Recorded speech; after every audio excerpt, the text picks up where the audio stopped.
Du Nord ce soir 19h17, il est l'heure de notre invité politique avec Gilles Bernstein. Nous recevons ce soir Manon Aubry. Bonsoir. Bonsoir. Tête de liste de la France insoumise aux élections européennes et députée sortante. Bonsoir Manon Aubry. Bonsoir. On va parler Nouvelle-Calédonie. De l'aveu même du Premier ministre, c'est sa formule, il reste encore du chemin avant le retour à la normale. Est-ce que vous appelez au calme et à la fin des émeutes ? Mais vous savez, le calme et la fin des émeutes, ça se décrète pas. Et ce qu'est en train de faire le président de la République et le gouvernement, c'est de prendre une énorme boîte d'allumettes, de la craquer, de la lancer, et puis après ils disent au feu, il faut faire quelque chose. Bah oui, en fait, qu'est-ce qui est la source de ces émeutes ? C'est le passage en force du gouvernement sur le projet de loi constitutionnelle qui décide de manière unilatérale le dégel du corps électoral. On les avait prévenus sur à peu près tous les tons sur la situation abrasive que ça allait créer, et nous y voilà. Donc il faut que le gouvernement donne un signe. Évidemment, on souhaite le retour au calme, on le souhaite de toutes nos forces. Vous le souhaitez au moment des émeutes en banlieue après la mort de Naël, vous refusiez. Non, mais on le souhaitait tout autant. Non, vous refusiez d'appeler au calme, et ça vous a été. Mais c'est simple. Est-ce que vous appelez? Vous décrivez, mais vous n'êtes pas le gouvernement. Donc moi, je m'adresse à Manon. Est-ce que Manon Aubry Mais vous pensez que Manon Aubry, qui appelle au calme, va ramener le calme à 20 000 km d'ici, alors que la source du chaos qu'on est en train de vivre en Calédonie... Vous pouvez le faire quand même. Mais je le souhaite de toutes mes forces. Mais justement parce que je suis une responsable politique, j'ai conscience de quelle est la stratégie pour y arriver. Et la stratégie pour y arriver, il ne faut pas y aller par quatre chemins. Il faut le retrait. D'accord, mais c'est pas incompatible. C'est précisément ce que je suis en train de vous dire. Je vous dis que si on veut le retour au calme, il faut des mesures qui permettent le retour au calme. Et ces mesures qui permettent le retour au calme, c'est 1, le retrait du projet de loi constitutionnel, 2, la réouverture d'un dialogue avec toutes les forces en présence. Parce que ce que vient de faire ce gouvernement, c'est quand même de balancer à la poubelle 35 ans de paix civile patiemment construite depuis les accords de Matignon. C'est complètement irresponsable. Le tout avec l'assentiment du Rassemblement national qui quand même fait semblant de dire il faut faire un pas, etc. Mais je rappelle qu'ils ont voté ce projet de loi constitutionnel la semaine dernière. Là, Marine Le Pen propose le dialogue et un référendum, un quatrième référendum dans 40 ans.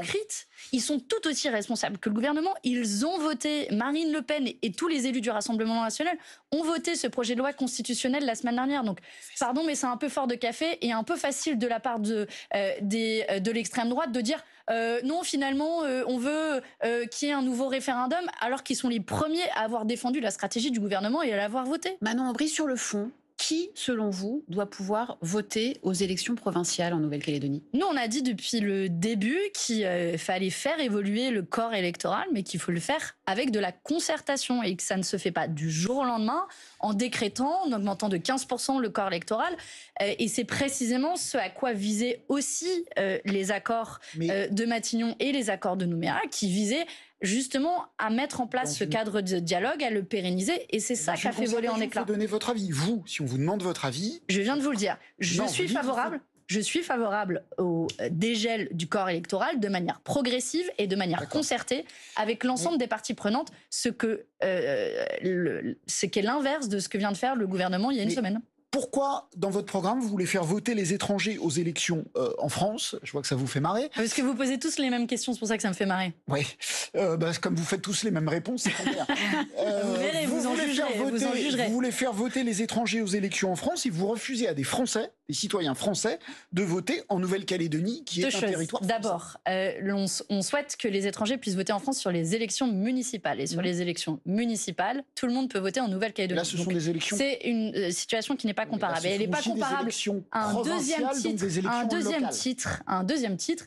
Est-ce que la France est un pays colonisé ? L'Hexagone français, est-ce que c'est un pays colonisé ? Oui ou non ? Pour ma part, la réponse est claire. C'est non. En revanche, est-ce que la Nouvelle-Calédonie est un territoire colonisé ? La réponse est oui. C'est ce que reconnaissent d'ailleurs les accords de Nouméa nommément. C'est ce que reconnaissent les Nations Unies qui disent que la Nouvelle-Calédonie fait partie des 17 territoires à décoloniser dans le monde. Et c'est justement cette stratégie de décolonisation qui était mise en place de manière progressive par les accords de Nouméa qui sont en train de voler en éclats. Donc vous ne pouvez pas comparer des choses qui ne sont pas comparables. Ça ne veut pas dire pour autant que le corps électoral va rester gelé à perpétuité, y compris parce qu'au bout d'un moment, il n'y aura plus personne dans le corps électoral avec les générations qui suivent. Mais ce qu'il faut pour de l'apaisement, c'est du dialogue et la manière dont se comporte le gouvernement en montant y compris les populations les unes contre les autres, pardon, mais c'est irresponsable et ça produit le chaos qu'on connaît à l'heure actuelle en Nouvelle-Calédonie. Le procureur de la Cour pénale internationale a demandé des mandats d'arrêt à la fois contre Benyamin Netanyahou, le Premier ministre israélien, et des dirigeants du Hamas. Est-ce qu'il a eu raison ? Oui, il a eu raison. Ça fait très longtemps, depuis les événements du 7 octobre et ceux qui ont suivi, qu'on appelle à une décision de la Cour pénale internationale. J'ai envie de dire enfin, à la fois contre les dirigeants du Hamas qui ont commis des crimes de guerre et des crimes contre l'humanité le 7 octobre, et à la fois contre les dirigeants du gouvernement israélien qui aujourd'hui, et c'est intéressant je suis allée regarder la conférence de presse du procureur de la Cour pénale internationale, c'est intéressant de regarder ce dont il parle précisément. Alors pour Benyamin Netanyahou, affamé délibérément des civils, homicide intentionnel, extermination et meurtre, et pour le Hamas, extermination, viol et prise d'otage. Exactement. Et c'est comme ça qu'on qualifie en droit international. Je veux dire, quand vous avez le procureur de la juridiction la plus importante au niveau du droit international qui nomme et pointe du doigt des responsables politiques du côté du Hamas et du côté du gouvernement de Benjamin Netanyahou, qui parle d'affamer des civils, d'homicide intentionnel, d'extermination ou de meurtre, maintenant, il faut en tirer toutes les conséquences. À la fois, je dis enfin, mais je dis une deuxième chose. Il faut que la France en tire aussi toutes les conséquences. Que la France est partie prenante au statut de la Cour pénale internationale.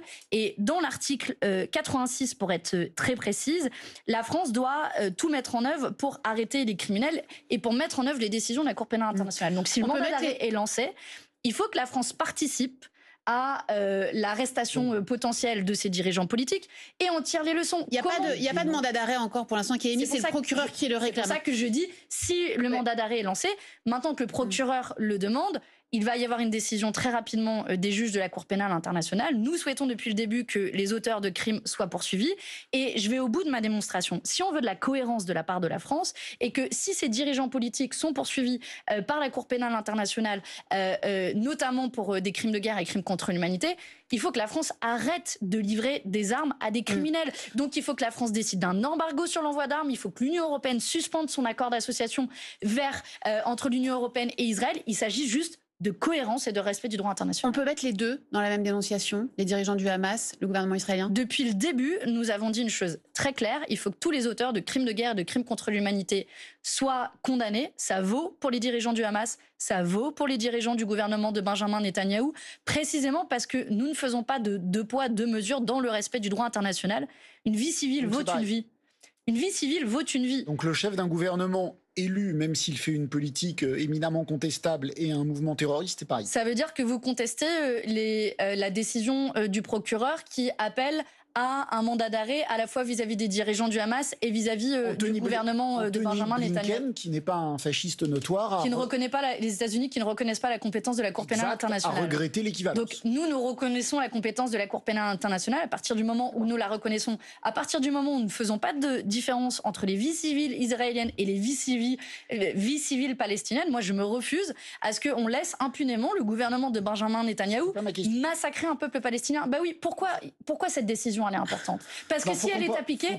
Non, mais pour bien comprendre, si elle est appliquée, ça veut dire qu'on peut arrêter le massacre en cours. Sinon, on croise les bras et on dit rien et on ne fait rien face à un gouvernement qui est en train d'affamer une population, lancer une offensive sur Rafah, qui détruit des camions humanitaires et qui vient en aide à des civils. Allez, on va parler un peu des élections européennes. Manon Aubry, Jean-Luc Mélenchon lui-même dit que ces élections préparent l'avenir politique et la présidentielle de 2027. Vous êtes une fervente défenseur de l'union de la gauche. Hier, Raphaël Glucksmann a dit ceci sur BFM TV, j'imagine que ça ne vous a pas échappé, l'union de la gauche, oui, mais sans Jean-Luc Mélenchon. Jean-Luc Mélenchon peut-il encore être l'avenir de la gauche ?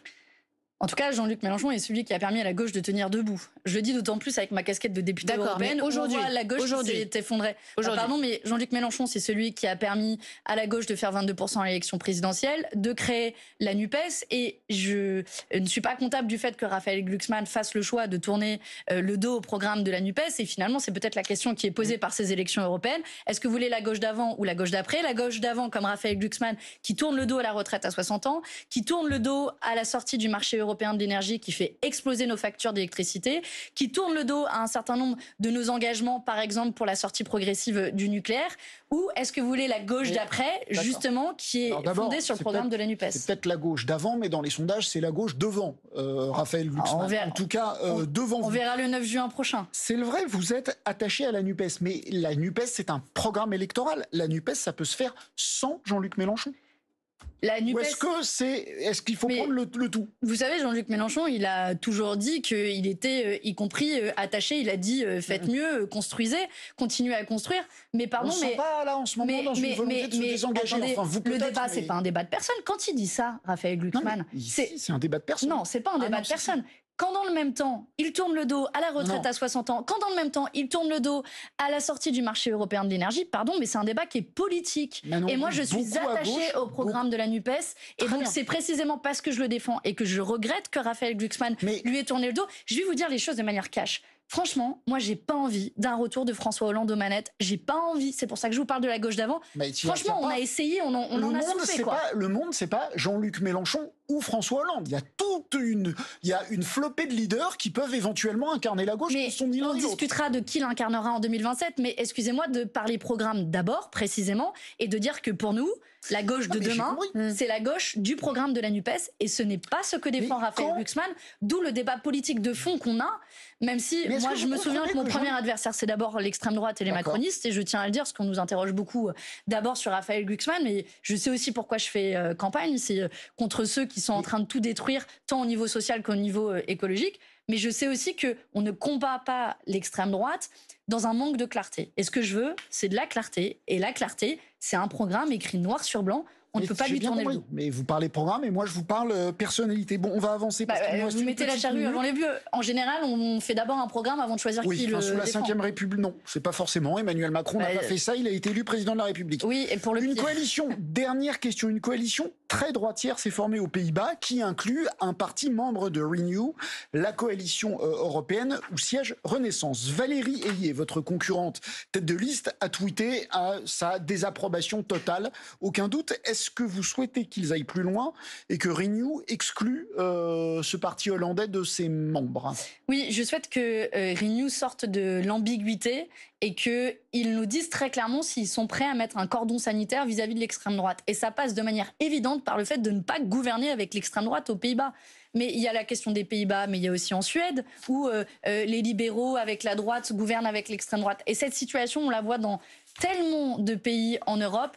Et je vais plus loin que ça. Il s'agit non seulement de mettre un cordon sanitaire, mais de ne pas préparer le terrain idéologique à l'extrême droite. Et de ce point de vue-là, les macronistes portent une lourde responsabilité avec, par exemple, la loi immigration en France qui a repris les idées de préférence nationale et de l'extrême droite. Donc vous voyez, ces élections européennes, il s'agit de tourner la page de ce duo entre les libéraux et l'extrême droite et de nous redonner un peu d'air pour lutter contre les inégalités sociales, pour prendre à bras-le-corps la catastrophe écologique. Je vous parle de ça parce qu'on a peu parlé de propositions dans cette interview et je pense que c'est aussi l'enjeu de cette élection du 9 juin prochain.